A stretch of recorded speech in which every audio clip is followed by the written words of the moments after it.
नमस्कार दोस्तों, एक बार फिर से स्वागत है आपके फेवरेट चैनल रियल इंफोटेनमेंट में। तो जैसा कि इस साल के बजट 2023 में हमारे देश की माननीय वित्त मंत्री श्रीमती निर्मला सीतारमण जी ने इस देश की महिलाओं के लिए एक योजना लॉन्च की जिसका नाम महिला सम्मान बचत पत्र योजना है।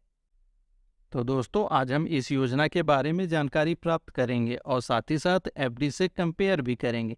फिर लास्ट में मैं अपने विचार जो भी होंगे इस योजना पे और एफडी की तुलना करने पे वो ज़रूर मैं व्यक्त करूंगा और आप लोग को बताऊंगा कि इन दोनों योजना में कौन सा बेहतर है और आप कौन सा चुनाव कर सकते हैं। तो हम बात करते हैं, सबसे पहले यह योजना है क्या। तो जैसा कि एक सुखी जीवन जीने के लिए आपको फाइनेंशियली फ्री होना अति आवश्यक है और जिस व्यक्ति के ऊपर किसी भी प्रकार का बोझ नहीं होता वह अपना जीवन खुशी यापन से बिता सकता है। इसी को ध्यान में रखते हुए इस वर्ष यूनियन बजट 2023 में सरकार ने महिलाओं के लिए एक नई स्कीम लॉन्च की जिसका नाम महिला सम्मान बचत पत्र योजना 2023 रखा है। तो आइए अब हम बात करते हैं कि इस योजना के लिए क्या योग्यता होनी चाहिए। इस योजना का लाभ हमारे देश की महिलाएं या लड़कियां उठा सकती, इसमें एज का कोई प्रावधान नहीं है। हालांकि विदेशी लोग और एनआरआई महिलाओं को इस योजना का लाभ नहीं मिल सकता है। आइए अब हम जानते हैं कि यदि इस योजना में हम खाता खुलवाते हैं तो हमें क्या क्या डॉक्यूमेंट प्रोड्यूस करने पड़ेंगे। इसके लिए सबसे पहले अकाउंट ओपनिंग फॉर्म जो कि बैंक या पोस्ट ऑफिस में अवेलेबल होगा उसको हमें भरकर देना होगा। उसके साथ साथ 2 कलर पासपोर्ट साइज फोटोग्राफ भी लगेगा और आधार और पैन कार्ड की आपकी फोटोकॉपी भी लगेगी। दोस्तों, अब हम बात करते हैं कि यदि महिलाएं इस योजना में खाता खुलवाती हैं तो उनको क्या क्या लाभ मिल सकता है। जैसा कि इस योजना में ब्याज की दर 7.5% रखी गई है जो कि फिक्स है और वो भी 2 साल के लिए, यानी यह योजना में जो ब्याज आपको मिलेगा वो किसी भी प्रकार से कम या ज़्यादा नहीं हो सकता है। एक जो फिक्स है वही रहेगा और अधिकतम धनराशि 2 लाख तक ही जमा हो सकती है। जैसा कि इस योजना के नाम से ही पता चलता है कि यह महिलाओं के लिए ही समर्पित है, इसलिए इसमें खाता महिलाएं और लड़कियां ही खुलवा सकती हैं।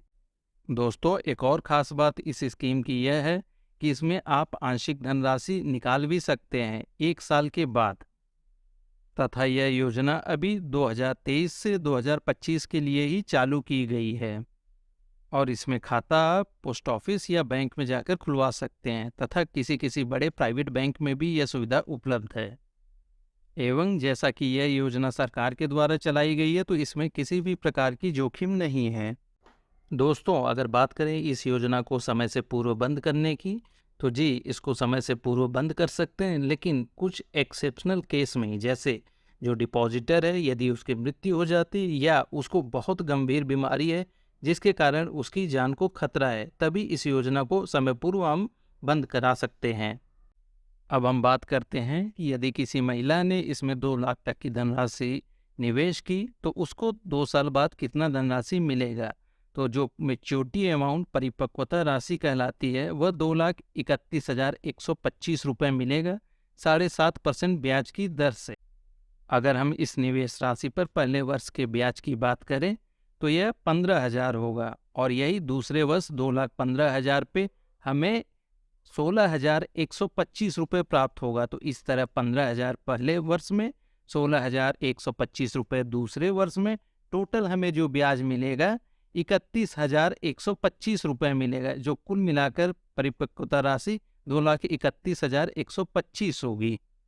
दोस्तों, जैसा कि वीडियो की शुरुआत में हमने चर्चा किया था कि हम इस योजना का एफडी से कंपेयर करेंगे। तो जैसा कि इस योजना में एक पर्टिकुलर एक ग्रुप जैसे महिलाएं ही केवल निवेश कर सकती हैं, लेकिन एफडी में कोई भी व्यक्ति निवेश कर सकता है। अगर राशि की बात करें तो इस योजना में एक धनराशि है जो फिक्स की गई है, लेकिन वहीं एफडी में इसमें कोई भी कम या ज़्यादा कुछ नहीं है, वो कितने भी अमाउंट तक निवेश कर सकता है। अगर हम बात करें ब्याज के दर की तो वह इस योजना में फिक्स की गई जो कि 7.5% है, लेकिन वहीं पर एफडी में कोई भी फिक्स नहीं है ब्याज की दर, जो कि घट भी सकता है और बढ़ भी सकता है। अगर समय अवधि की बात करें तो वह 2 साल के लिए इस योजना में फिक्स की गई है, वहीं एफडी पर ऐसा कोई निश्चित नहीं है कि कितने समय के लिए भी आप अमाउंट को फिक्स कर सकते हैं। दोस्तों, जैसा कि इस योजना को देखकर ऐसा लगता है कि 60 साल से कम उम्र की महिलाओं के लिए यह योजना अच्छी है, क्योंकि ब्याज की दर एक अच्छा प्रदान कर रहा है। लेकिन हम वहीं पर अगर बात करें हमारे देश के सीनियर सिटीजन की, तो इसको देखा जाए तो उसके मुताबिक ब्याज की दर उतना भी अच्छा नहीं है। जैसा कि सरकार के और स्मॉल सेविंग स्कीम्स हैं, उनमें इससे अच्छा आपको ब्याज की दर मिल जा रहा है आज के समय में।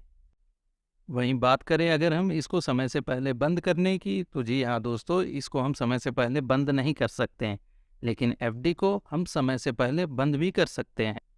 और हाँ दोस्तों, इस योजना में आप अपने ज़रूरत के मुताबिक कुछ धनराशि निकाल सकते हैं, लेकिन एफडी में यह सुविधा उपलब्ध नहीं है। क्यों? यदि आपको ज़रूरत पड़ेगी तो आपको एफडी को बंद कराना होगा, तभी आप धनराशि निकाल पाएंगे। दोस्तों, निष्कर्ष की बात करें, यदि मुझे अपने विचार व्यक्त करने हो तो मुझे ऐसा प्रतीत होता है कि यह दोनों योजना अपनी अपनी जगह सही है।